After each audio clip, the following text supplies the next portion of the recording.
Bienvenidos y gracias. Gracias por haberse acercado con el ánimo de abordar desde la reflexión cuestiones que nos afectan a todos los que vivimos la educación como algo más que esas horas del día que pasamos en compañía de nuestros estudiantes. Y si se fijan, he hablado de educación y lo hago como hiperónimo de enseñanza. Y lo hago conscientemente. Lo hago conscientemente aprovechando esa laxitud que nos ofrece la hiperonimia para borrar cualquier asomo de lindes administrativas o psicológicas que pudieran aparecer si solamente me refiriera a la enseñanza. Los que nos encontramos aquí, creo que ya por el hecho de encontrarnos aquí no somos enseñantes. Al menos si estamos en este encuentro para hablar de motivación, es porque creemos que una parte de nuestra labor tiene que ver con nuestra capacidad de generar movimiento o con nuestra capacidad de gestionar el movimiento que tienen que tener nuestros alumnos. Y desde luego que como generadores o gestores de ese movimiento lo que pretendemos no es enseñar, porque enseñar comporta una concepción más pasiva del proceso, sino que lo que pretendemos realmente es educar. Volcándonos en la propia etimología de la palabra, lo que pretendemos es conducir, es guiar. Por lo tanto, lo que pretendemos es, desde luego, algo más que solamente enseñar. ¿Y dónde se encuentra ese movimiento? ¿Cómo se genera ese movimiento, la motivación? Podríamos plantear esta cuestión aludiendo a una materia del currículo de bachillerato. Y si nos preguntásemos, por ejemplo, ¿creemos de verdad que el motor inmóvil de Aristóteles tiene aplicación en nuestras aulas? La respuesta es evidentemente negativa en una dirección, el alumno como entidad. Y si seguimos el argumento aristotélico, es negativa por el hecho de que el alumno no es como entidad ni eterno, ni inmutable, ni acto puro. Pero cabe otra cuestión que se sigue de la anterior. ¿Y nosotros y los profesores? ¿Somos nosotros ese motor inmóvil? Está claro que tampoco. Por lo tanto, el profesor y el alumno nos encontramos en cada ocasión que nos enfrentamos al proceso de enseñanza-aprendizaje ante la necesidad imperiosa de encontrar un estímulo intrínseco o extrínseco que nos acerque, por continuar con la imagen, al principio aristotélico de la causalidad final, que en muchos casos va en contra de la causalidad eficiente, tanto para ellos, para los estudiantes, para los alumnos, como para nosotros, los educadores. Nuestros estímulos, los fundamentos de nuestra motivación, al menos así lo he entendido en el planteamiento que veo que se hace del encuentro, no van a ser objeto de reflexión en el programa que se plantea para trabajar hoy. Y cuando me refiero a los motivos nuestros, son los de los profesores. Desde luego, y me atrevo a hacer una consideración aquí al margen, y precisamente por el privilegio que me ha ofrecido José María, que me ofrece Daniel, al darles la bienvenida, creo que en cualquier caso tampoco sería este mal momento para pensar en nuestra actividad como generadores o como gestores del movimiento, porque también el movimiento de nuestros estudiantes nos condiciona, nos modela y sobre todo nos motiva. Es la motivación de nuestros estudiantes y no otra la que se somete en este encuentro a observación. Y estos son momentos complicados. En cuanto a lo intrínseco, creo que lo han sido siempre.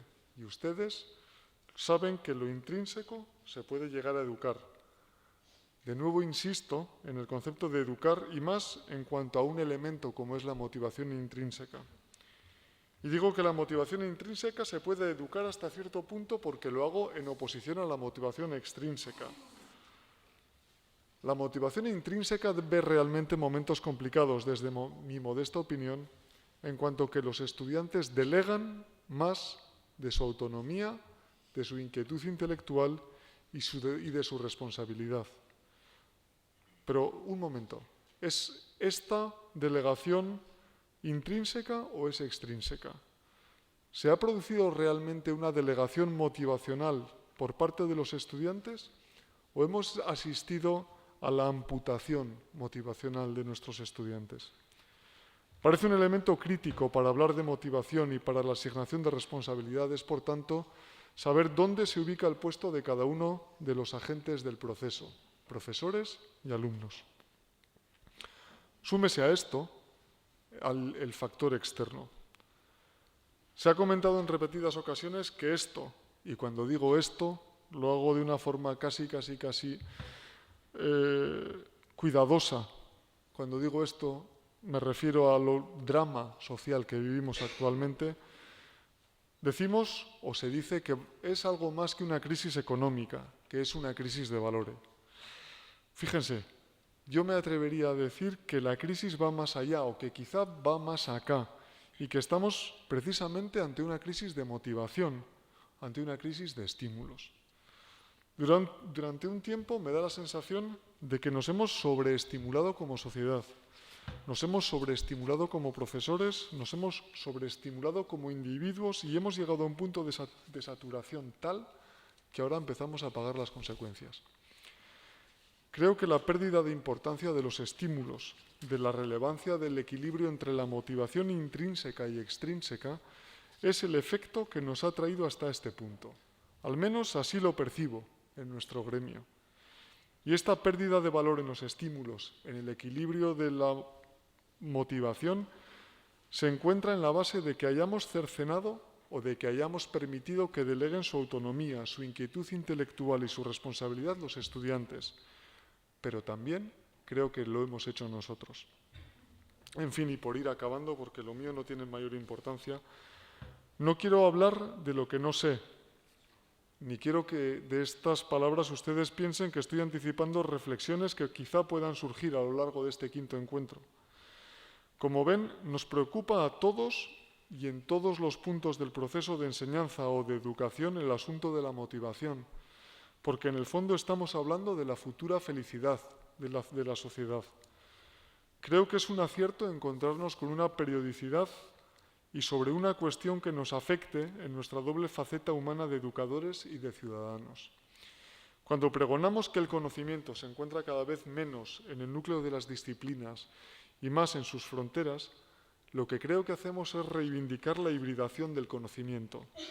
Y para hibridar, lo primero que tenemos que hacer es conocer cuáles son nuestros contornos y cuáles son los contornos de los que están al lado nuestro.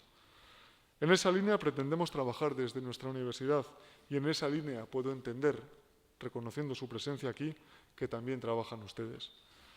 Pues felicitémonos de saber encontrarnos y, con su permiso, permítanme que aproveche para dar las gracias por las aportaciones que hoy van a compartir con nosotros José Antonio Marina, Concepción Láez y Carmen González. Estoy seguro de que sus aportaciones van a ser la primera motivación. Y de nuevo, con su aquiescencia, mi más sincero agradecimiento a Daniel Tomillo, el responsable de que con su trabajo hoy todos podamos disfrutar de este encuentro. Por mi parte nada más, insistir en el agradecimiento, en la bienvenida y en el deseo de que esta jornada, este encuentro, sea lo más provechoso y todo lo provechoso que ustedes esperan. Muchas gracias.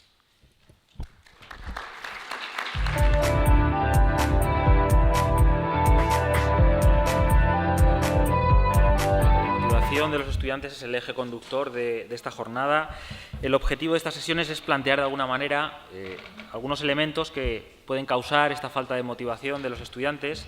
No queremos, o no es una cuestión de buscar culpables, sino de proponer soluciones, y para ello hay que analizar pues dónde puede radicar el problema, ¿no? Nosotros en la universidad, con la implantación del Espacio Europeo de Educación Superior, estamos viendo cómo la figura del profesor está pasando de un modelo tradicional, donde el profesor era dueño, transmisor y juez del conocimiento. Estamos pasando a un modelo activo-participativo en el que se convierte en partícipe, planificador y facilitador, ¿no?, del aprendizaje. Este modelo deja de fomentar a un alumno tradicional, dependiente, receptivo, pasivo, individual, para potenciar a un alumno participativo, autónomo, activo, grupal y comprometido con el proceso. Se abandona el concepto de Paulo Freire, ¿no?, de educación bancaria, donde solo el acopio de datos que transmite el profesor al alumno, sino que pasamos a un modelo en el cual la participación existe, ¿no?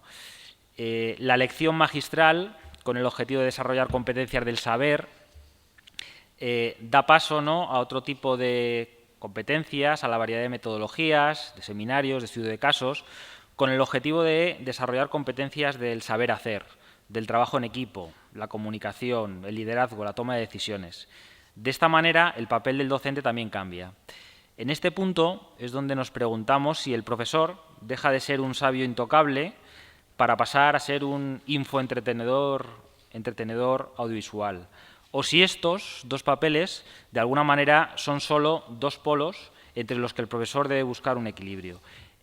Nuestro primer ponente, José Antonio Marina, es doctor honoris causa por la Universidad Politécnica de Valencia, es catedrático de Filosofía y ha dedicado su vida profesional a la investigación sobre la inteligencia y la educación. En el año 2005 pone en marcha la iniciativa Movilización Educativa de la Sociedad, con el objetivo de fomentar la participación de toda la sociedad en la mejora de la educación, y en el año 2010 funda la Fundación Educativa Universidad de Padres, y entre los proyectos de esta fundación está la Universidad de Padres App Online, con el objetivo de ayudar a los padres en el proceso educativo de sus hijos, para que los niños adquieran recursos intelectuales, afectivos y morales necesarios para que se conviertan en adultos felices y responsables. Ha escrito muchos libros donde ha expuesto todo este proyecto educativo. Por destacar algunos de ellos, pues La magia de leer, Teoría de la inteligencia creadora, La educación del talento, El cerebro infantil, la gran oportunidad o Los secretos de la motivación. Hoy le tenemos aquí con nosotros y le agradecemos que esté aquí compartiendo estas horas con nosotros para hablarnos sobre cómo motivar a nuestros estudiantes. Durante 40 minutos más o menos, pues hará la exposición y luego dejaremos un turno de preguntas. Bueno, el tema de la motivación nos interesa a todos porque todos vivimos en una red de motivaciones. Estamos continuamente queriendo motivar y hay mucha gente a nuestro alrededor que está queriendo motivarnos. De manera que cada vez que vamos por una calle vemos los anuncios quieren motivarnos, lo que oímos por las radios quieren motivarnos, los escaparates quieren motivarnos, nosotros queremos motivar a otros, los novios a las novias a los novios, los hijos a los padres a los hijos.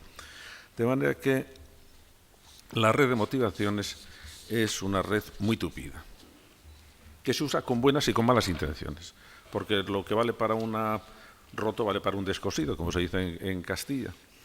Y los mejores expertos en motivación no somos los docentes, son los publicitarios, son los políticos y son fundamentalmente los timadores. Los timadores motivan muchísimo. De manera que son mecanismos interesantes de ver porque están enlazando con núcleos muy sensibles de nuestra personalidad. Y sin embargo, la palabra motivación es muy moderna y es protagonista de una de las aventuras más inverosímiles de la historia de la psicología. La psicología es una ciencia joven. Y como es una ciencia joven, es una ciencia que le gusta coquetear y seguir modas. Y entonces cambia mucho de moda. Yo, como tengo muchos más años que ustedes, ya pasó por lo menos cuatro modas psicológicas. Pasé la moda de la psicología de la forma, pasé la moda que fue arrolladora del conductismo, luego pasó la moda de la psicología cognitiva, luego pasó la moda de la psicología emocional, es decir, y cada vez que aparece una moda, pero hacia los años 20, 25, de repente sucede una cosa llamativa. Desaparece de todos los libros de psicología y a partir de ahí, de todos los libros de pedagogía y de todos los libros de didáctica y de la práctica educativa, el concepto que había servido para explicar el comportamiento humano. El concepto que lo explicaba era el concepto de voluntad y desaparece por completo. Y a mí me extrañó tanto que escribí un libro entero que se titulaba El misterio de la voluntad perdida. ¿Por qué de repente desapareció este concepto? ¿Y por qué nadie protestó? Y nadie protestó porque fue sustituido por un concepto que aparentemente significaba lo mismo, que era el concepto de motivación. Pero pertenecía a dos sistemas conceptuales distintos. Cuando se utilizaba la voluntad era una persona voluntariamente decide su acción. en el sistema de motivación, el motivo determina la acción. Y cuando explican los científicos que impusieron este concepto por qué rechazaban la voluntad, decían, es que la voluntad implica la libertad y una ciencia no puede introducir en su contenido un mecanismo libre porque entonces no se puede predecir y, por lo tanto, está fuera de todo estudio científico. A mí eso siempre me ha parecido que es como aquel cuento de un borracho que se le cae una moneda en un rincón oscuro y va a buscarla debajo de un farol porque ahí había más luz. Sí, pero se había caído en el rincón oscuro. Es decir, cuando se introduce el mecanismo del concepto de motivación en psicología es precisamente para negar que hubiera que apelar a la libertad para explicar el comportamiento. Con lo cual se nos ha metido un virus en la educación absolutamente colosal. Porque claro, si todo lo que hacemos depende de lo motivado que estemos, pues todo el asunto está en ver cómo motivamos. Entonces pueden ocurrir cosas como la siguiente. Imagínense que se les ha estropeado un grifo y llaman al fontanero. Y el fontanero viene y les hace una chapuza. Y cuando ustedes van a protestar al fontanero, ¿qué pensaría si el fontanero les dice algo que oímos todos? Pues mire usted, yo es que esa tarde no estaba motivado para el grifo. Y si no estaba motivado para el grifo, ¿cómo les iba a hacer una buena reparación? ¿Qué pensaría? ¿Es una excusa aceptable? Entonces, ¿dónde está la utilidad de la motivación? Tenemos todo que estar... ¿No estaremos dando, por ejemplo, el mensaje de que si no estamos motivados no podemos hacer una cosa? Y eso es verdad. Es que todo lo que hacemos nosotros lo hacemos muy motivados. O hacemos cosas por otras razones. Yo creo que esto es lo que nos sirve es para centrar. Vamos a ver exactamente de qué estamos hablando cuando se habla de motivación. Motivación es un concepto inventado, es un constructo conceptual. Habría que decir fuerza de motivación, porque incluye 3 elementos. Efectivamente, lo que significa es las razones por las que una persona inicia o mantiene una acción. Esa acción concreta, es decir, influye también el objetivo que elige. Entonces, ahí hay 3 elementos. Uno, lo que pone el sujeto, que es el deseo, el impulso, la necesidad. Es decir, esa es una función subjetiva. Yo deseo hacer esto. La manera de traducir en palabras simples el concepto de motivación es tener ganas de hacer algo. Eso es lo que significa estar motivado. Y motivar a alguien es, voy a ver si consigo que esa persona tenga ganas de hacer algo, lo que yo quiero. De manera que eso es lo que estamos hablando. Entonces, hay 3 elementos. Uno, que efectivamente desea hacer aquello. Eso no es bastante, porque tiene que haber otro polo en el otro extremo. El atractivo que tiene el objetivo, es decir, el incentivo de la tarea. Por ejemplo, yo puedo comer por 2 razones. Una, porque tengo hambre. Ese es el deseo, ese es el motivo interno. Otra, no tengo hambre, pero es tan atractiva la comida que me han puesto que la como. Son 2 polos correlativos, pero que unas veces nos tenemos que apoyarnos en uno y otras veces tenemos que apoyarnos en otro. ¿Eso es todo el fenómeno? No. Entre medio hay unos aspectos que se llaman facilitadores, que por lo menos yo los llamo facilitadores, que son aquellos que nos animan a tener ganas o que nos desaniman.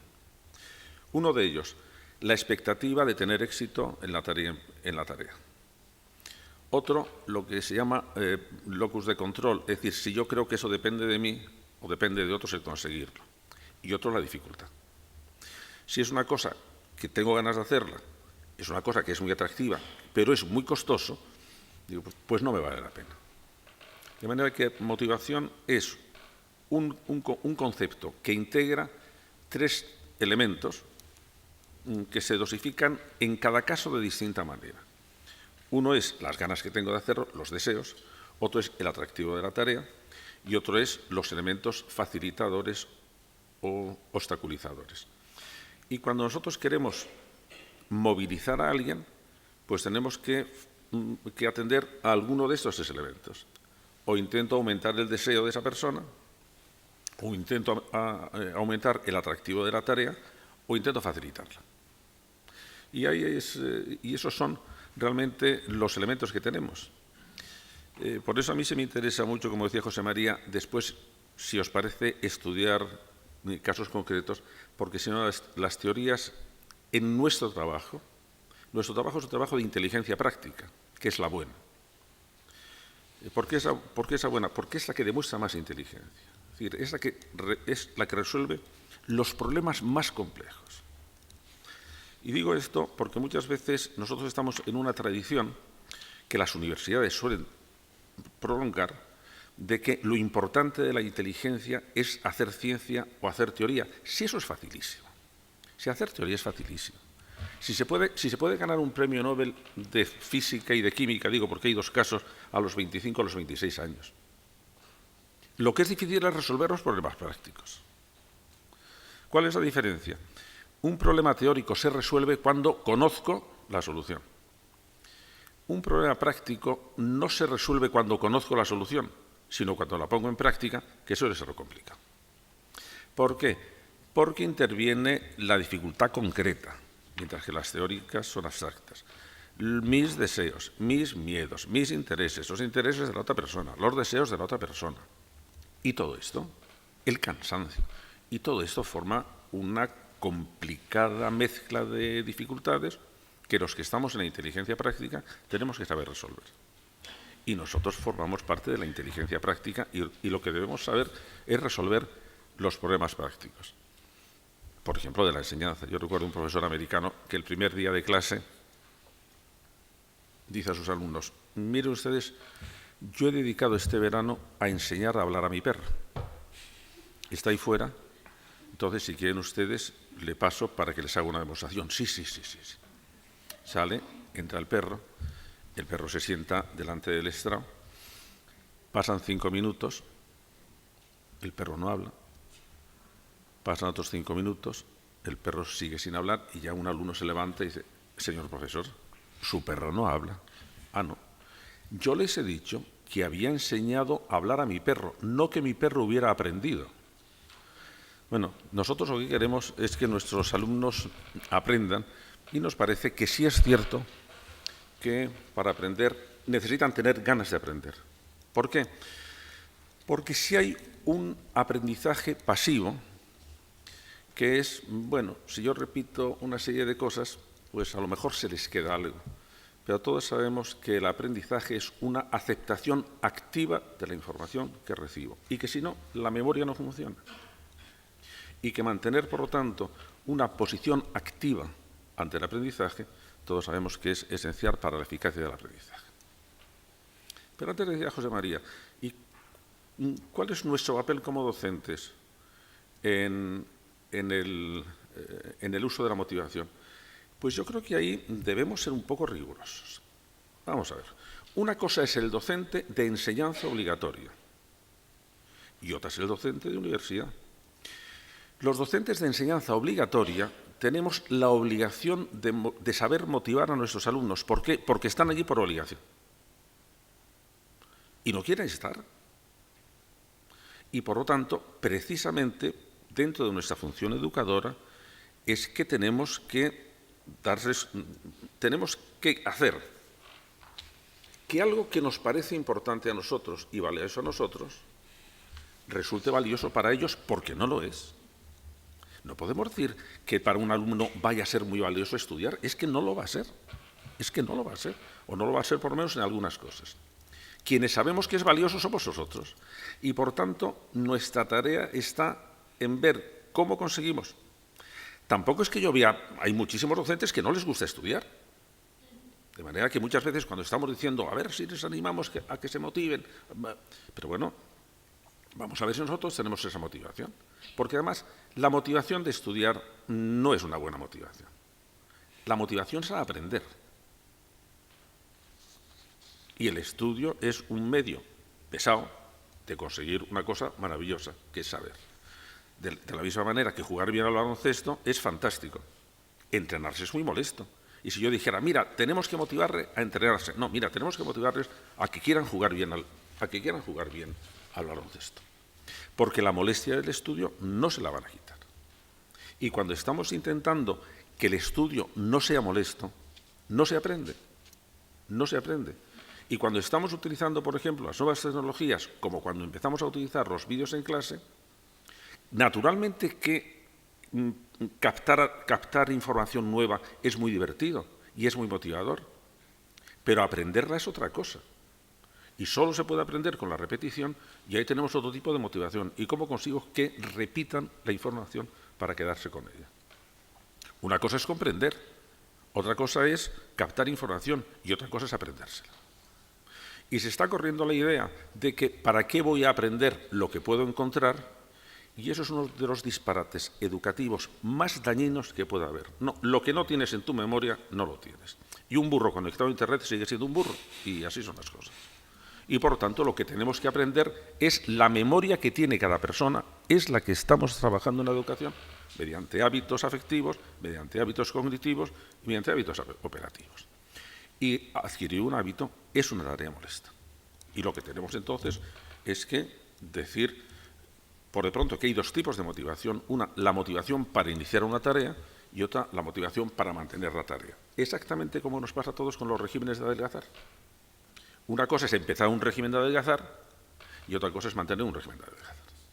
De manera que estas son dos grandes cosas. Y respecto de los alumnos de secundaria obligatoria, debemos hacer todo lo posible por motivarles, pues porque forma parte de nuestra tarea educativa.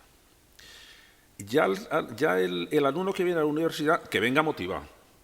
Hombre, por Dios, hasta ahí vamos a hacer, hasta ahí vamos a pasar. O sea que nosotros tenemos que motivar a un niño que ya ha dejado de ser un niño, que venga a la universidad y tenemos que decir, sí, guapo, estudia, que esto es muy bueno. No, mira, si no quieres estudiar, te vuelves a tu casa. Yo lo que voy a hacer es explicártelo bien. Y yo lo que voy a hacer es ponerte de manifiesto hasta qué punto esto, a lo que yo he dedicado mi vida, es maravilloso. Es maravilloso. Pero son dos tipos distintos de motivación. En uno tenemos obligación de hacerlo bien. En otro, no vamos a estar tutelando de una manera absolutamente infantil a los universitarios porque los estamos haciendo infantiles. No, mira, si no quieres estudiar, vete. Pero si quieres estudiar, te lo voy a facilitar. Te lo voy a hacer estupendamente. Te voy a demostrar, voy a ampliar tus posibilidades vitales. Pero yo no voy a decir ahora, anda niño, porfa, estudia. Si quieres estudiar, vete. Vete, hombre. Vete. Si estás costando dinero o a la sociedad o a tus padres, vete. Pero si estás aquí, voy a intentar que esa aptitud previa que tienes se desarrolle de una manera fantástica, fantástica. Por eso a mí me interesa más la motivación. ¿Qué hacemos con nuestros alumnos de secundaria? ¿Cómo les podemos motivar a estudiar? Es decir, ¿cómo podemos despertar en ellos el deseo de saber? ¿Cómo podemos presentarles los incentivos que tiene el hecho de saber? ¿Y cómo podemos facilitarle la tarea de estudiar para que se sientan que, bueno, que aquello que es menos complicado de lo que parece? Una precisión acerca de la terminología. La terminología de la motivación es muy confusa. Todos habéis oído, hay motivación intrínseca y motivación extrínseca. Vamos a ver, cuando yo hago una cosa porque me van a dar un premio en metálico, motivación extrínseca. Y cuando yo hago una cosa porque quiero ser el primero de la clase, ¿es intrínseca o extrínseca? Y cuando yo hago una cosa porque quiero tener un buen empleo, porque quiero apabullar al otro, ¿eso es intrínseco o extrínseco? Y claro, cuando se empieza a hablar de motivación intrínseca, para decirlo del todo, es motivación intrínseca a la tarea. Motivación intrínseca a la tarea. Es cuando la tarea por sí sola me gusta y disfruto con ella. Estrictamente con eso. Las otras, que son las que se hacen por deseo de autorrealización, por deseo de éxito social, son motivaciones íntimas, pero no intrínsecas a la tarea. Son íntimas porque digamos que la recompensa la tengo dentro de mí. Y la extrínseca es la que la recompensa es fuera y la tengo. De manera que hay motivaciones intrínsecas, y hablar de motivación intrínseca sería, la motivación intrínseca al estudio es que le guste estudiar. Y las otras son otro tipo de motivaciones. Antes de saber qué hacemos con los alumnos desmotivados, la desmotivación ante el estudio es el estado natural del alumno.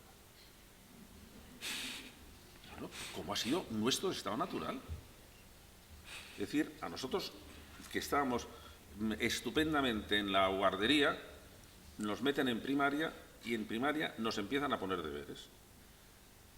Cuidado que ahí cambia un asunto de manera radical.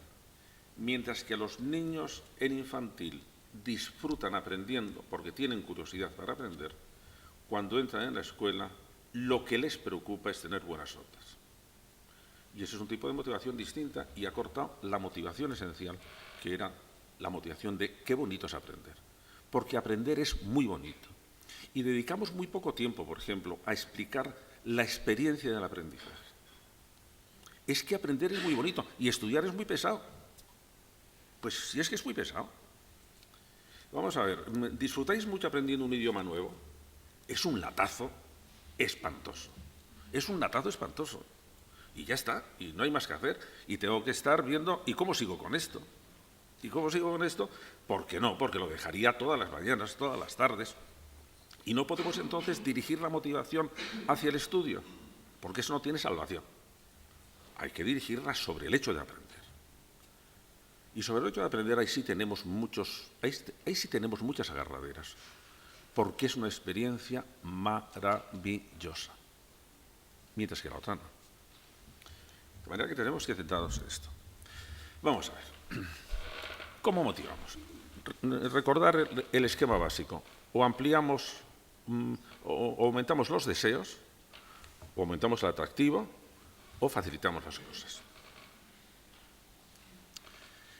Nosotros no podemos despertar deseos nuevos. Cada uno tiene su repertorio de deseos y, por lo tanto, cuando queremos motivar a alguien, lo que tenemos que plantearnos como problema de talento pedagógico es ¿y cómo consigo que esto que me interesa a mí enlace con los intereses de esta persona a quien esto no le interesa? Es decir, ¿cómo consigo este enlace? Bueno, pues, ¿cómo consigue de repente una empresa? Yo asistí al lanzamiento de Coca-Cola en España hace ya muchos años. Coca-Cola no quería nadie producir en España porque todo el mundo estaba convencido de que tenía un sabor repugnante, que aquí en España era parecido a una cosa que se llamaba zarzaparrilla y que eso no iba a tener éxito en absoluto. Bueno, entonces todo el problema del lanzamiento era cómo consigo esto, que es la Coca-Cola, enlace con los gustos de esta persona que no le gusta la Coca-Cola. Los publicitarios lo saben de cine, porque es su obligación, esa es su profesión. Vamos a ver, ¿cómo consigo yo enlazarlo? Bueno, ¿y si lo enlazo con una cosa que es la chispa de la vida? Eso de la chispa de la vida suena bien. Si yo consigo decir, mira, si quieres conseguir que la vida sea una vida chispeante y no aburrida, toma esto. El asunto está en cómo consigo que se enlacen cosas que de entrada no estaban enlazadas. Vamos a ver. Entonces, cuando yo veo un alumno, tengo que decir, ¿y con qué? Vamos a ver. ¿Con qué enlazo yo las ecuaciones de segundo grado? Porque nadie nace deseando tener las ecuaciones de segundo grado. Entonces, muy bien. Problema. ¿Cómo enlazar las ecuaciones de segundo grado con alguno de los deseos, necesidades o aficiones que tiene el alumno? Bueno, en primer lugar, viene a ver cuáles son esos alumnos. Porque si no, nos puede pasar como en una escuela de los alrededores de Nueva York, una escuela en un gueto negro, que el profesor se dirige a la niña que está en la primera fila y dice: vamos a ver, James, ¿cuántas patas tiene un artrópodo? Y James, que venía de un barrio tremendo, le mira absolutamente desconsolado y le dice: ay, señor profesor, ojalá tuviera yo las mismas preocupaciones que usted. Pues evidente. Vamos a ver. No, supongo que aquí habrá profesores de lengua, siendo que no esté siendo que no esté el rector. En los claustros conocemos las interioridades del profesorado. Yo no he visto a ningún profesor o profesora de lengua que le interese explicar el semema, el lexema, el morfema y el arquilexema. Les parece una majadería de tomo y lomo. Claro, es muy difícil que puedan contagiar cualquier tipo de entusiasmo al alumno. ¿Por qué? Pues porque no tiene sentido común. De manera que muchas veces tenemos una misión imposible. Es que esto es una imbecilidad estudiarlo. Y deberíamos decirlo a los alumnos: mirad, esto es una imbecilidad. Pero los listos en un despacho nos han dicho que es obligatorio. Así que mira, vamos a ver si pasamos con esto a toda pastilla para no perder el tiempo. Porque es una tontería. Y a mí me obligan a explicarlo y a vosotros os obligan a aprenderlo. A ver si lo hacemos rapidito y nos vamos a lo interesante. ¿Y cuál puede ser lo interesante? Pues fijaros, a mí me encanta dar clases de lengua, que no soy de lengua. Pero cada vez que le digo: oye, ¿sabéis que el 80% de las parejas que van a los consejeros matrimoniales en Estados Unidos van por algo que tiene que ver con el lenguaje? Primero, no hablamos. Segundo, no hablamos de ciertas cosas. Y tercero, hablamos pero no los entendemos. Oye, ¿por qué no hacemos una lingüística de lo que nos interesa, que es lingüística de cuarto de estar, cocina y dormitorio? A ver, ¿cómo hablamos? A ver, ¿cómo utilizamos el lenguaje? Bueno, porque entonces estoy yo buscando, ¿pero qué les interesa a estos chicos? ¿Pero cómo hacemos esto? Los profesores que tenemos muchos años, cuando nos encontramos con alumnos antiguos, hay una pregunta interesantísima. Oye, ¿y tú de qué te acuerdas? Y en mi caso, todos me dicen: no, de filosofía poco. Pero no sabe las veces que me he acordado del consejo que nos daba. Y es verdad que yo siempre daba un consejo a los alumnos y otro consejo a las alumnas. Estaban todos mezclados.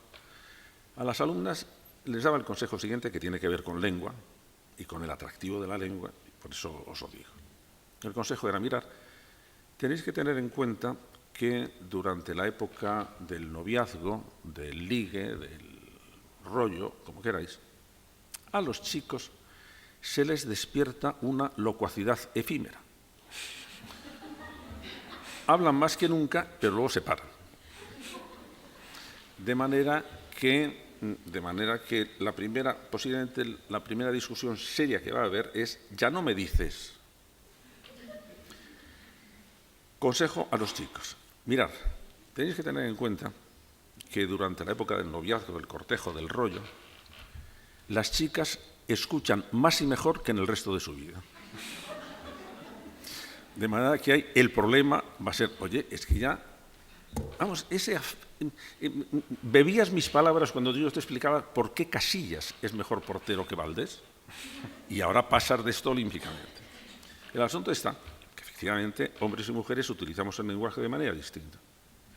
Y eso es un tema de extraordinario interés didáctico. ¿Por qué? Porque eso agarra a todo el mundo. Mientras que el lexema, el semema y el arquilexema, pues no. Pues no hay forma de salvarlo. De manera que ahí tenemos, bueno, la gente sí tiene deseo de saber. Y hay temas que le interesan mucho. Vamos a ver cómo unimos una cosa con otra. Pero eso es talento pedagógico y debemos tenerlo. ¿Por qué no es tan complicado como parece?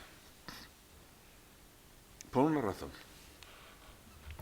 Porque todos nos movemos solo por tres deseos. Ya sé que vais a decir que tenéis 400 y que si vais al Corte Inglés 600. No, se pueden agrupar en 3. Y por lo tanto, de lo que se trata es de saber, ¿y las ecuaciones diferenciales? ¿Con cuál de estos 3 deseo? Porque no hay más, pero eso los tenemos todos. De manera que no nos movemos en un terreno desconocido. Nos movemos en como yo, tiene uno de estos 3 deseos. A ver dónde engancha. ¿Cuál es el primer deseo? Pasarlo bien. Y todos queremos pasarlo bien. Y entonces cualquier cosa que nos haga pasar bien o que nos prometa pasarlo bien, estupendo. De manera que si se divierten mucho en clase, pues lo pasan bien. Si les voy a dar un premio, pues lo pasan bien. O lo van a pasar bien. De manera que uno es ese deseo. Todas las recompensas extrínsecas van por ahí. Efectivamente, todos los animales superiores, incluido nosotros, tendemos a repetir las conductas que han sido premiadas. ¿La verdad que? Ese es uno. Eso es todo. Eso no es todo. Lo que pasa es que los adultos, que somos muy escépticos, pensamos que casi eso es todo. En fin, con tener comodidad y pasarlo bien, chico, tampoco vamos a pedir más. Y los alumnos que se agarran a eso acaban pasándonos factura, porque eso es mentira. Necesitamos satisfacer los otros 2 grandes deseos. ¿Cuál es el segundo? La relación social. Mantener relaciones sociales agradables, estimulantes, ser reconocidos por los demás, integrarnos en un grupo, ser aceptados. Pero para efectos del aprendizaje y del estudio, el reconocimiento social, bien de los pares o bien de los distintos, es uno de los recursos esenciales.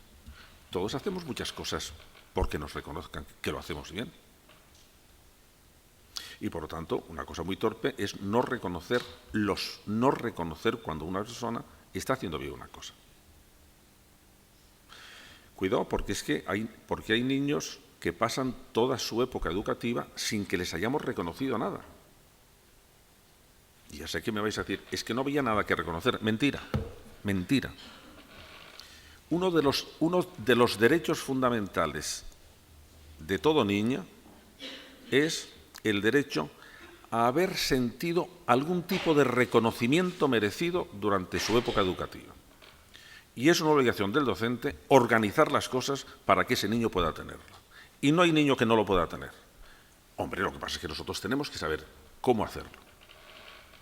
Y por eso estamos en el terreno, estoy hablando del terreno obligatorio para nosotros de la motivación de alumnos que están obligatoriamente en una clase, no de los que están en la universidad. Y los que están en una clase es obligatorio que todos los docentes sepamos cómo hacer que un niño tenga una experiencia de reconocimiento merecido. Tiene que ser merecido porque son muy listos. Y un reconocimiento fingido no les vale para nada y les puede irritar muchísimo. Y una de nuestras tareas pedagógicas es saber, ¿y esto cómo lo hacemos? De manera que ya tenemos 2 grandes deseos. Uno, el de pasarlo bien, y otro, el de reconocimiento social. ¿Os habéis dado cuenta que una de las cosas por las que muchos niños no estudian, aunque les gustaría hacerlo, es porque temen fracasar socialmente? Que cuando estudiamos, uno de los elementos de la desmotivación escolar es que los niños prefieren que les suspendan por no haber estudiado, porque ellos son entonces los responsables de la situación, a que les suspendan porque no han sido capaces de aprender. Y que por tanto, prefieren no estudiar conscientemente a intentar estudiar porque no tienen seguridad de que vayan a hacerlo bien. En la adolescencia, ¿cuántos alumnos no estudian porque piensan que su grupo les va a considerar que son unos empollones? Pues muchos, pero muchísimos. Y en cada uno de esos casos tenemos que ver cómo tratamos cada uno de estos problemas. Porque no es un problema de motivación, es un problema de quitar obstáculos para una cosa que el niño haría. Pero es tan importante para ellos el reconocimiento de sus iguales que como el grupo de iguales les diga aquí lo que se lleva es no estudiar, pues acaba el asunto. Cuando yo les digo a los padres, mirad, si os preocupan las notas de vuestros hijos, tienen que preocuparos las notas de los amigos de vuestros hijos, es porque la influencia en la motivación, en la desmotivación del grupo es absolutamente feroz, feroz. Y cuando vemos a un niño o una niña que está en un grupo de chicos que estudian, mira, ya nos podemos casi despreocupar. Está en un camino fantástico. Pero cuando están en un grupo de chicos que no estudian, tenemos un problema, y un problema serio, y un problema muy serio. Y ahí la orientación es muy difícil hacerla chico a chico, hay que hacerla por grupos, porque además se ha terminado la época del profesor aislado con un alumno o con un grupo. Es que es todo el ambiente el que está presionando a favor o en contra. Y tenemos que hacer un tipo de dinámicas de grupo, de saber cómo movilizamos a un grupo entero, porque las relaciones dentro de un grupo son potentísimas a partir de los 13 años. Y eso es lo que hay. Bueno, pues ya teníamos pasarlo bien, el reconocimiento social, y nos queda uno. ¿Cuál es el tercero? Pues que todos tenemos necesidad de sentir que progresamos en algo. El sentimiento de empantanamiento es un sentimiento absolutamente terrible, no lo aguantamos, como no aguantamos el sentirnos insignificantes. No, todos queremos sentirnos importantes, todos queremos sentirnos que dominamos el asunto, todos sentimos que progresamos, que estamos haciendo una cosa seria. Fijaros, el niño además nos lo dice. Cuando el niño nace, nace con el primer deseo, pasarlo bien, estar calentito, estar bien alimentado, estar limpito. Nace con el deseo de unas relaciones afectuosas que le acojan, todos los sistemas de apego, la urdimbre emocional. Pero todos los niños, en todas las culturas, a los 2 años y medio, dicen la misma frase. Mamá, mira lo que hago. Oye, ¿qué nos están diciendo? Siente que han progresado y nos piden que se lo reconozcamos. Pero si es que es así, pero es que así somos nosotros. ¿Por qué había tanta neurosis del ama de casa? Pues por unas razones absolutamente evidentes. Es un trabajo que no era reconocido y donde no había sentimiento de progreso, porque era repetir siempre lo mismo una y otra vez. Pues de neurosis, clara, porque estamos hechos para otra cosa. Estamos hechos para pasarlo bien, sí. Estamos hechos para ser reconocidos socialmente, sí. Y estamos hechos para sentir que progresamos. Y esos son los 6 recursos educativos que tenemos. Y cuando tenemos que estudiar las ecuaciones de segundo grado es, a ver, a este chico concreto, ¿con qué le enlazo las ecuaciones de segundo grado? Pues una de 2, no, una de 3. A ver si consigo que lo pase bien con las ecuaciones de segundo grado o le doy un premio si lo hace bien. Voy a ver si consigo que este chico sienta que yo le estoy admirando por lo que está haciendo, o que el chico sienta que está progresando porque lo que no entendía ayer lo entiende hoy, y porque el sentimiento de poder que da el dominar una cosa es muy poderoso. Entonces, son esos caminos intermedios en lo que consiste la didáctica de cualquier asignatura, incluidos los sistemas de motivación de cualquier asignatura. Yo recuerdo un alumno que yo tenía, que yo creo que debía estar ya en primero de bachillerato, yo creo, que era de esos alumnos que nos desesperan, porque son alumnos de una pasividad tremenda. Era un buen chico, no daba absolutamente ningún problema. Él tenía un sitio en la última fila, al lado de una ventana, y era invisible, pero no hacía nada. Y un día le llamo al despacho y digo, oye, Manuel, ¿me quieres explicar? ¿Tú qué haces los fines de semana? ¿Te estás tumbado en el sillón comiendo palomitas? Y me dice, sí, menos un sábado al mes. Bueno, había algún sábado al mes que le hacía movilizarse. Bueno, fue como esas bombillitas que se encienden en los tebeos. ¿Qué le hará movilizarse a este chico? ¿Y ese sábado qué pasa? Pues es que ese sábado hay en el Rastro de Madrid se pone un mercadillo de objetos militares de la Segunda Guerra Mundial. y que es que a mí me interesa mucho. Y entonces voy a ver si hay algo que no tenga y que sea barato. O sea, que a ti te interesa mucho lo de las cosas de la Guerra Mundial. Sí, sí. Vamos a ver, por ejemplo, tú me podrías decir cómo eran las botas del ejército alemán. Entonces me mira con un aire absolutamente de superioridad y me dice, sí, sí, me dice usted, el arma, el cuerpo de ejército y el regimiento. No me digas, ¿te lo sabes todo eso? Sí. Oye, ¿y no podrías venir y dar una charla a tus compañeros sobre esto?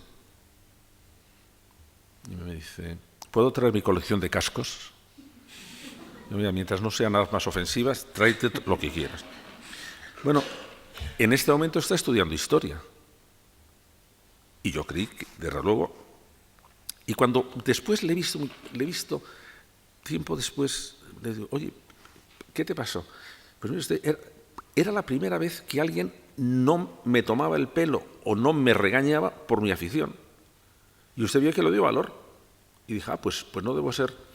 Yo recomiendo que leáis un libro fantástico, si no lo habéis leído, además de un autor fantástico, amigo mío, que es estupendo, un antiguo profesor de lengua, que es Daniel Pennac. Daniel Pennac escribió un libro que se llamaba como una novela para enseñar para fomentar la lectura, y tiene uno precioso que se llama Mal de escuela. Delicioso, delicioso. Entonces él cuenta, él me contaba a mí, no sé si lo cuenta en el libro, que cuando ya dejó de ser profesor, quería escribir un libro sobre la escuela, pero sobre un tipo de escuela que se escribe poco, que era la escuela de los zoquetes. En Francia es l'école de cangres, la escuela de los cangrejos. Dice, ¿por qué yo fui un zoquete? Pero vamos, un zoquete absolutamente monumental. Mi familia se reía porque tardé 3 años en escribir la letra A, es decir, era un zoquete. Y quienes necesitan de la escuela son los zoquetes. Los brillantes van a su aire. Los brillantes, mira, casi tenemos un asunto muy desagradable. Cuando una encuesta que hizo Simonson sobre las 100 personalidades más importantes en los últimos 50 años en la política, en la ciencia y en los negocios, se encontró con el 65% habían sido unos desastres escolares. No, yo creo que lo que fue desastre es la escuela. Que es que estos se marchaban. Bill Gates llegó a donde llegó porque ya le echaron del colegio porque era un zángano.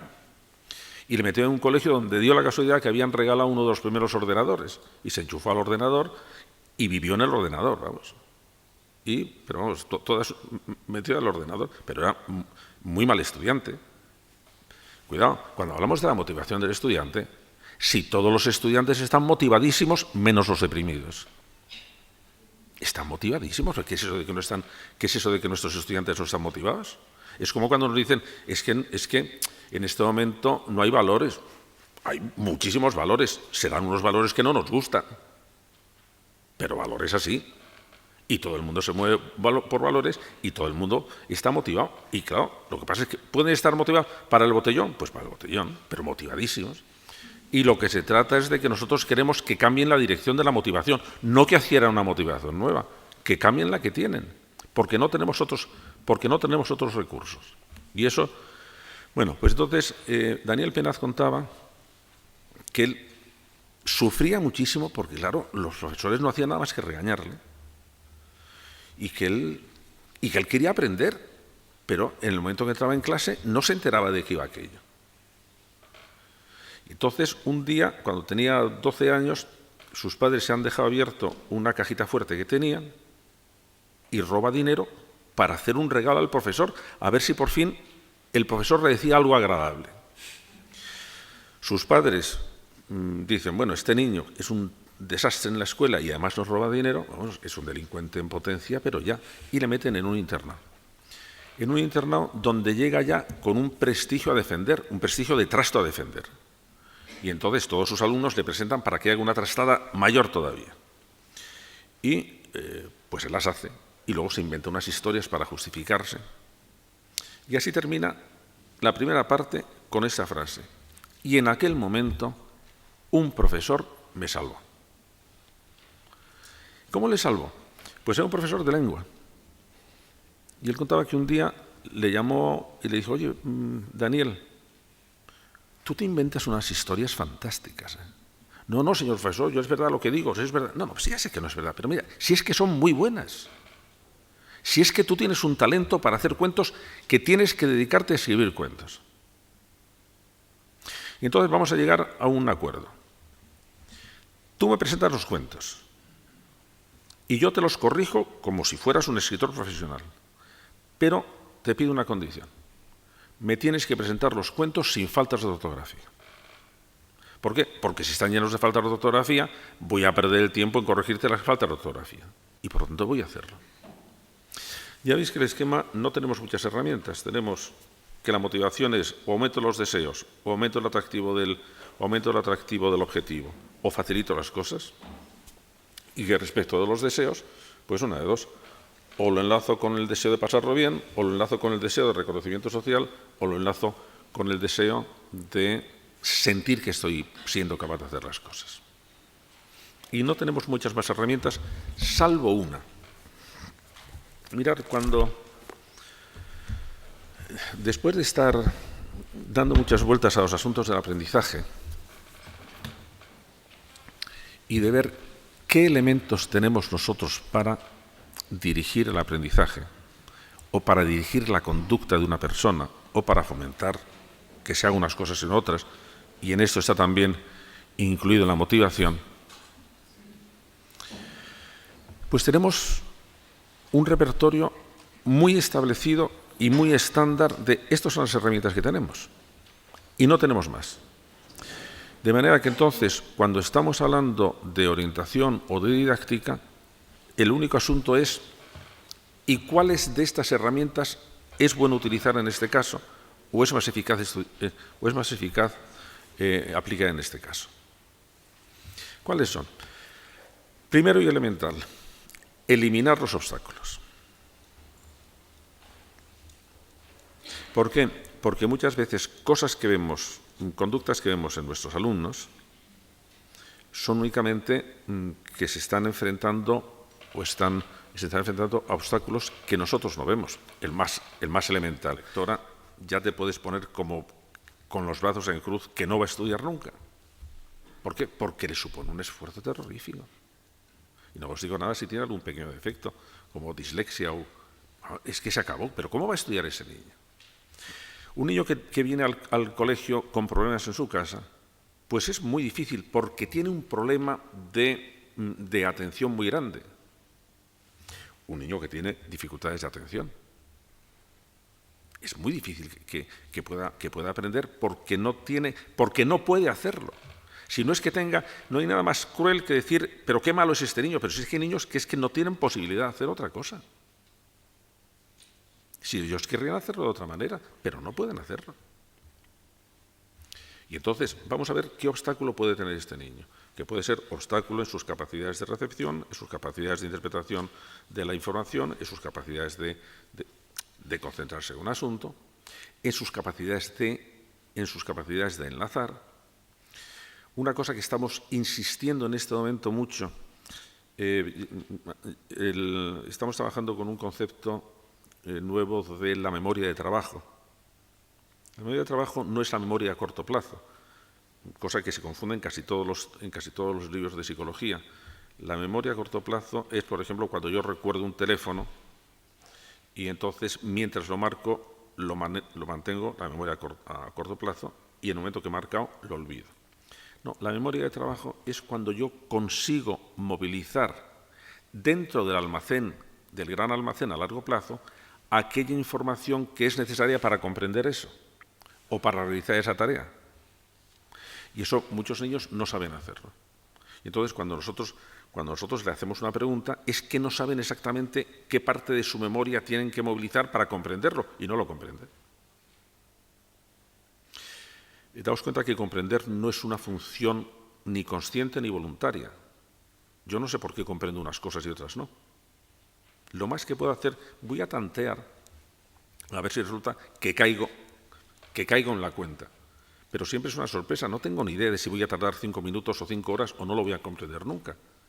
Y cuando estamos viendo un niño, lo que estamos diciendo es, ¿por qué de una explicación que he hecho lo han comprendido 20 niños y hay 5 que no lo han comprendido?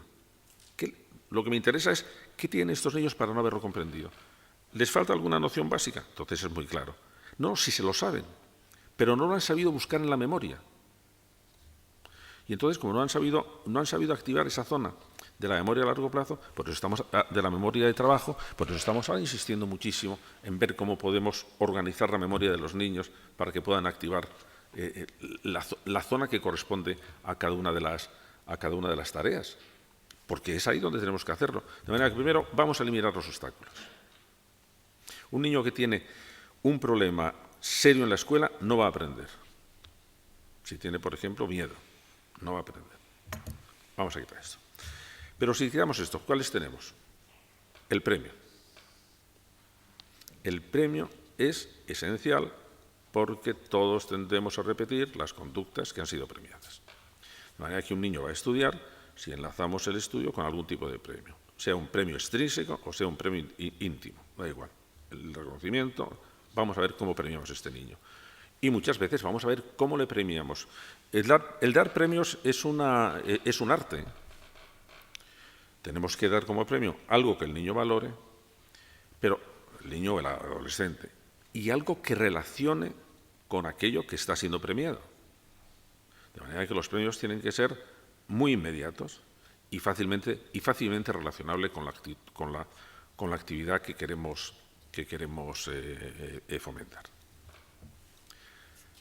Ya tenemos eliminar los obstáculos y los premios. Tercero, las sanciones. Y las sanciones también tienen su arte. Las sanciones sirven para inhibir conductas, pero no sirven para promover conductas. De manera que hay que saber exactamente cuándo lo que queremos es exactamente inhibir conductas. Porque para otro no vale. Pero el niño que tiene esa cosa que debe ser innata de meter los deditos en el enchufe de la luz, un cachete en la mano, fantástico. Para eso. En cambio, si castigamos a un chico para que estudie, podemos estar induciéndolo a que estudie, a que falsee las notas, a que deje de estudiar o a que se nos rebele. Porque los castigos no valen para eso. Eliminar obstáculos, premios y sanciones. El ejemplo. Los niños, los adultos, los adolescentes imitamos y, por lo tanto, si tenemos algún ejemplo que imitar, pues estupendo. Lo que pasa es que no es tan eficaz como se dice el ejemplo, porque tenemos primero que convencer a quien sea del ejemplo que tiene que coger, porque pueden coger cualquier ejemplo terrorífico. Claro que van a imitar a alguien, pero ¿a quién van a imitar? De manera que lo único que podemos hacerle es ponerles ejemplos de que las cosas son posibles, de que realmente hay formas de hacerlo. Por ejemplo, cuando queremos enseñar una cosa un poco complicada, es mucho mejor que el docente lo haga primero. ¿Para qué? Para decirle, así es como se hace. Y ahora vamos a ver si tú consigues hacerlo conmigo y, en tercer paso, si tú consigues hacerlo solo. Y eso de la zona de desarrollo próximo de Vygotsky, palabra por palabra. El ejemplo. ¿Queda alguna cosa más? Sí. El cambio de creencias. Esto realmente es importante. Es decir, todos nosotros estamos manejándonos, interpretando las cosas con una serie de creencias básicas que tenemos acerca de nosotros mismos o de cómo funciona el mundo, que muchas veces no sabemos que las tenemos y muchas veces pueden ser muy patógenas. Por ejemplo, cuando un adolescente no estudia porque cree que el grupo de sus amigos le van a rechazar, eso es una creencia. O cuando un niño prefiere no estudiar porque tiene la convicción de que no es capaz de estudiar, es también una creencia. Bueno, detectar estas creencias e intentar cambiarlas es un asunto para vuestra profesión de extraordinaria importancia.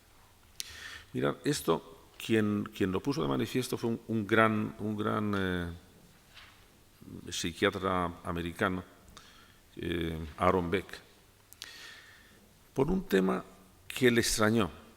Él se dio cuenta que venían a su consulta muchísimos casos de mujeres que habían tenido un fracaso sentimental donde habían sido víctimas y venían con una depresión acompañada de sentimientos de culpabilidad. Y decía, pero ¿por qué sentimientos de culpabilidad si eran víctimas? Entonces se dio cuenta que ahí estaba funcionando una especie de creencia no confesada, ni siquiera consciente, que era: quien da amor recibe amor. Si ahí recibían, pues no te quieren, la respuesta que automáticamente habían sacado es, pues no he querido lo suficiente, o sea, que soy la culpable. ¿Cuál es este tipo de terapia? Si yo cambio las creencias básicas, cambio los sentimientos que vienen después. Si yo consigo cambiar algunas creencias que tienen los alumnos sobre su competencia o sobre lo que significa estudiar, entonces estoy cambiando su acercamiento al estudio. Y por último, cambiar los sentimientos. Los sentimientos son una manera que me está diciendo si estoy consiguiendo mis objetivos o no. Si los estoy consiguiendo, estoy alegre y satisfecho. Si no los consigo, estoy decepcionado. De manera que entonces ver cómo se pueden cambiar los sentimientos de los alumnos respecto de una tarea, respecto de la escuela, respecto del aprendizaje. ¿Por qué son tan importantes los alumnos que son capaces de contagiar su entusiasmo? Porque cambian el estado sentimental de los alumnos que están dentro. ¿Por qué suelen ser tan nocivos los que trabajan solo con un sentimiento, que es el sentimiento de miedo? Pues porque el sentimiento de miedo produce efectos muy erráticos, unas veces buenos y otras veces malos. Entonces no lo podemos conseguir.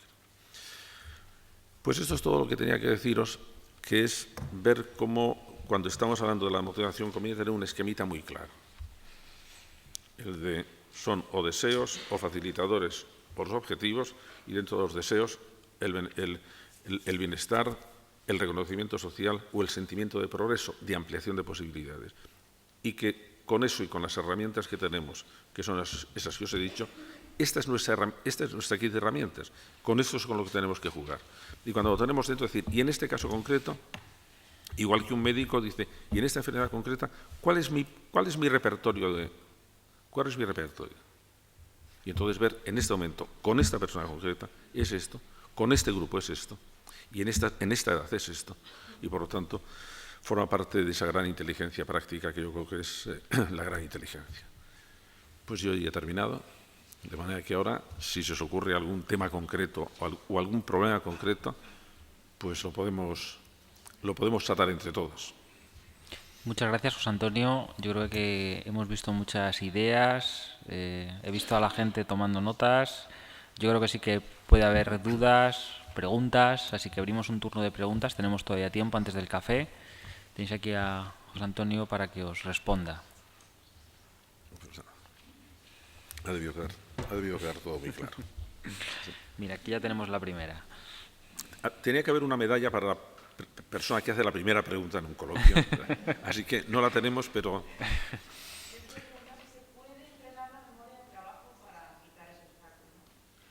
espera que no te oigo.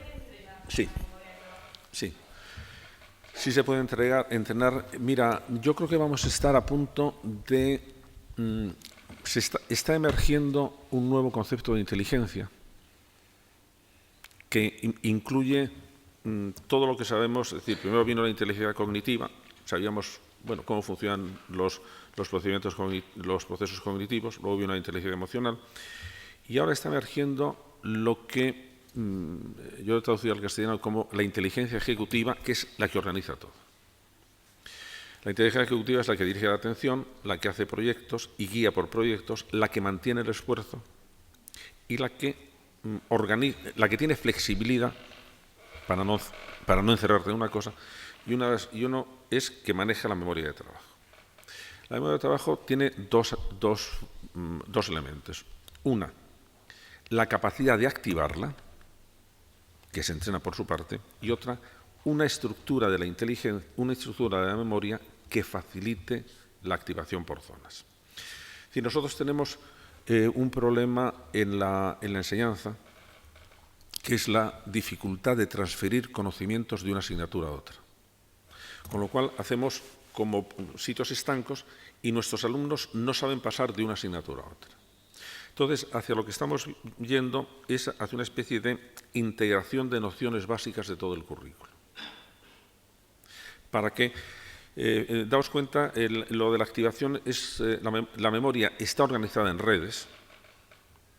Entonces, el asunto está en construir bien las redes y que al entrar en un nodo de la red se active la mayor cantidad posible. Entonces, lo que podemos medir es hasta dónde relaciona un alumno un concepto con otro concepto de la red.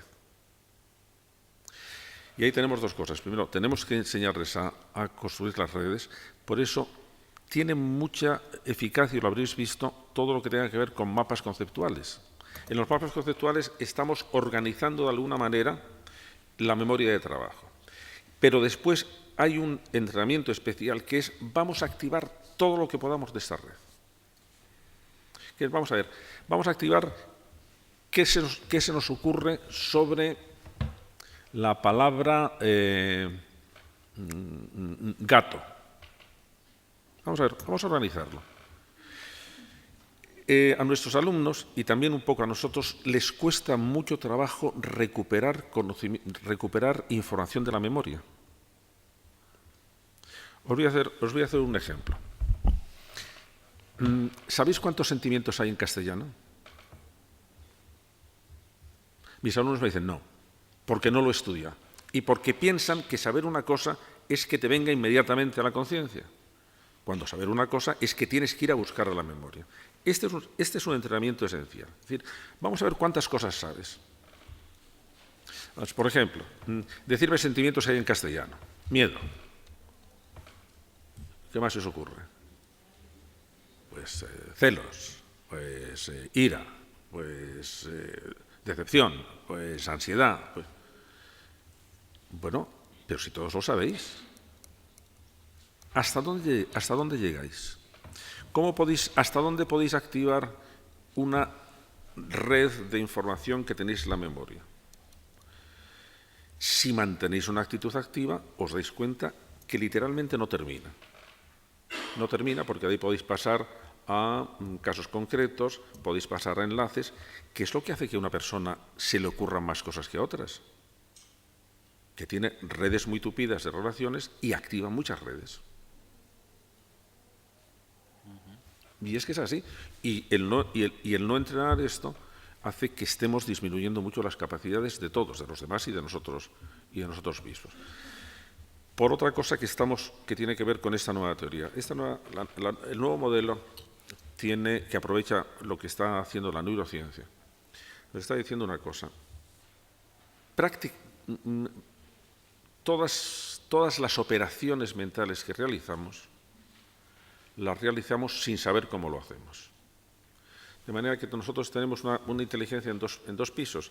En el piso de abajo está la maquinaria, que está continuamente captando información, elaborando información, guardando parte, olvidando parte, mezclando, y no sabemos cómo lo hace.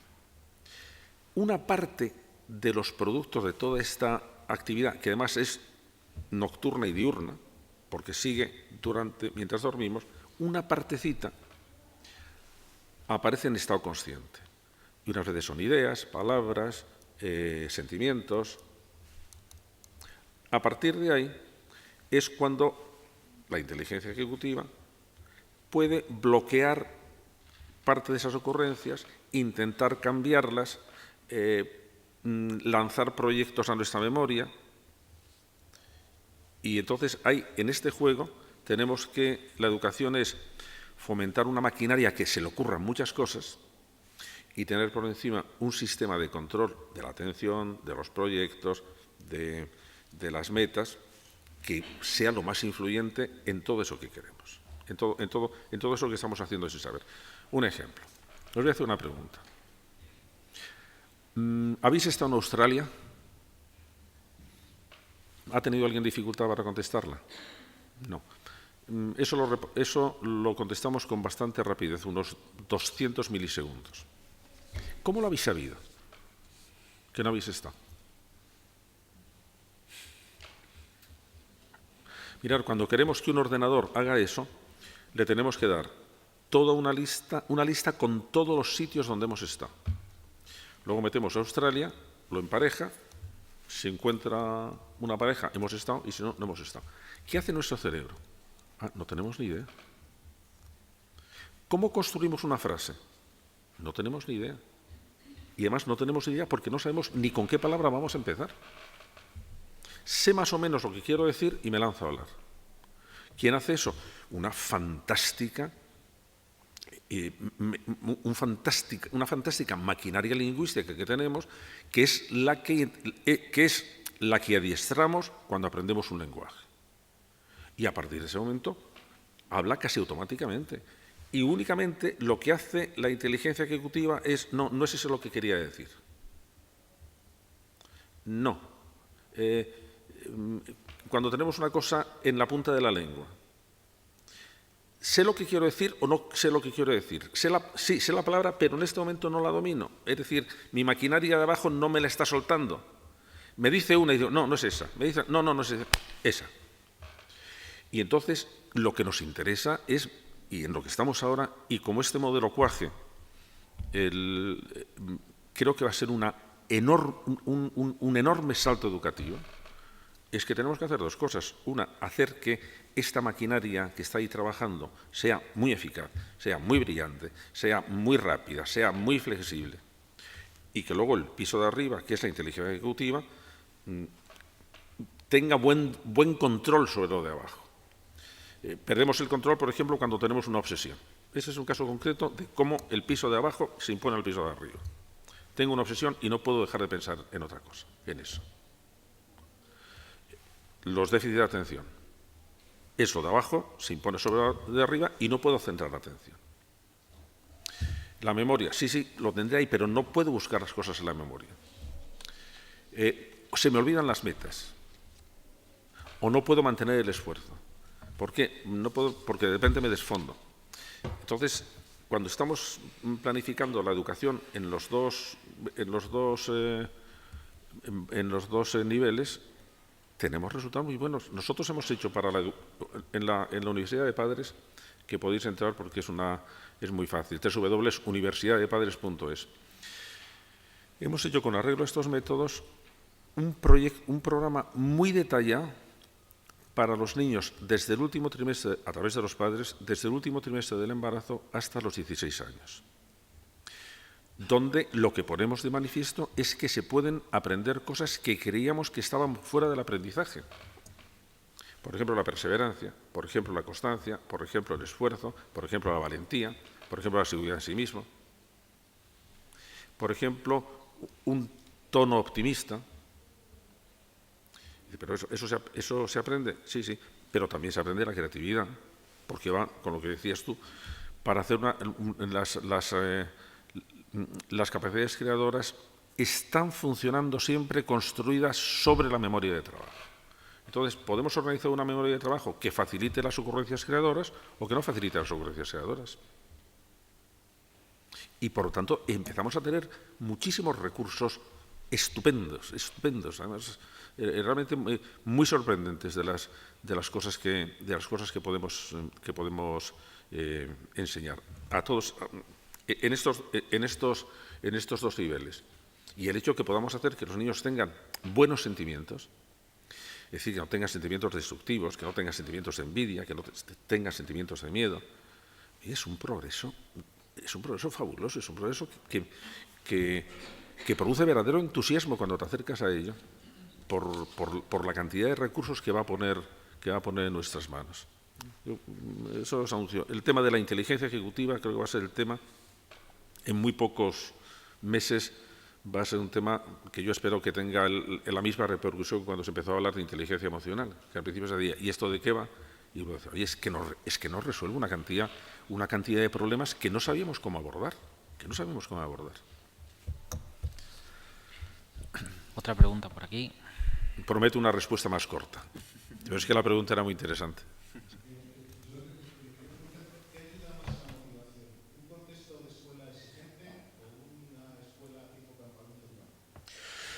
Vamos a ver, ahí hay dos cosas. Antes os lo decía. Una cosa es la motivación para iniciar una tarea. Y otra es otra para mantener la tarea. Al mantener la tarea tenemos que estar motivando para que se mantenga el esfuerzo. Y una de las cosas que nos están fallando en la escuela es que no sabemos cómo hacerlo.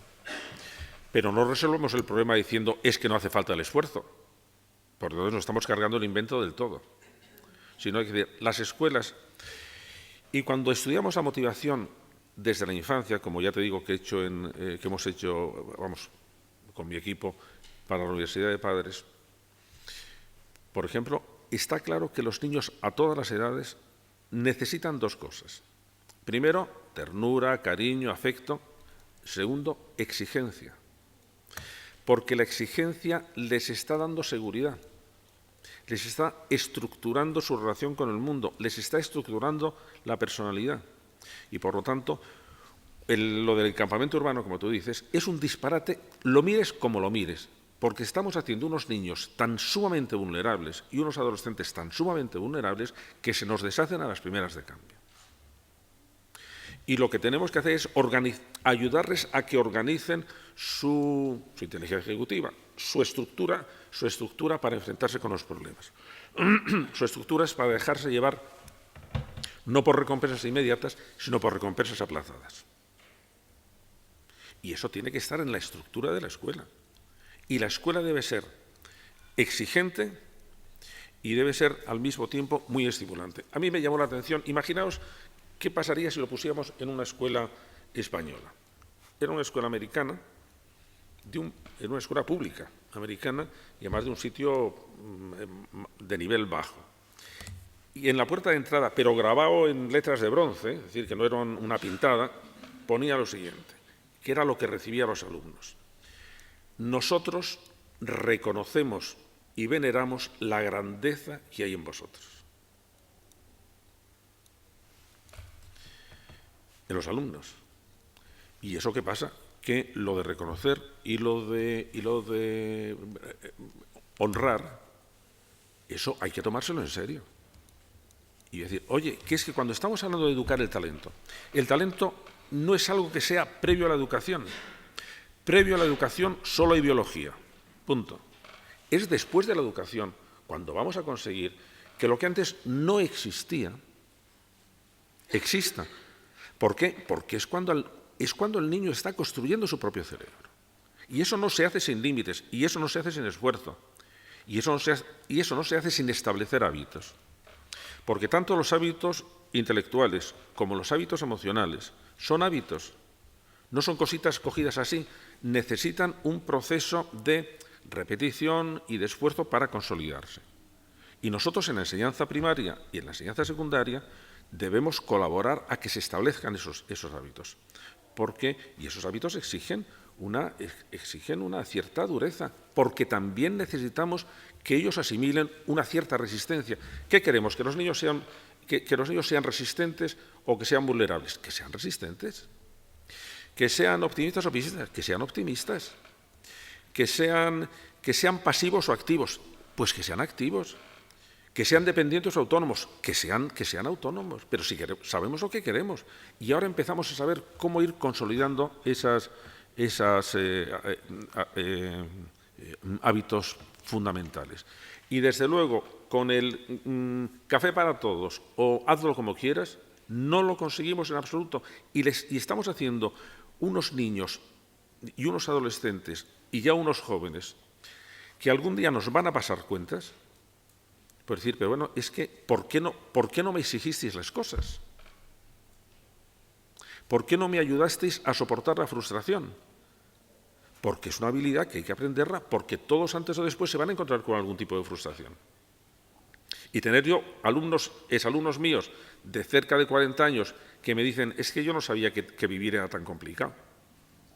Chico, pues te podías haber enterado un poquito antes. Pero no se lo dijimos. Y en las escuelas necesitamos tener un enorme cariño por nuestros alumnos, que sepan que estamos de su parte y que una manera de manifestar nuestro cariño por ellos es que les vamos a exigir. Y las cosas son así y no hay vuelta de hoja. Y cuando no les exigimos, están comodísimos. Y después nos guardan una especie de rencor.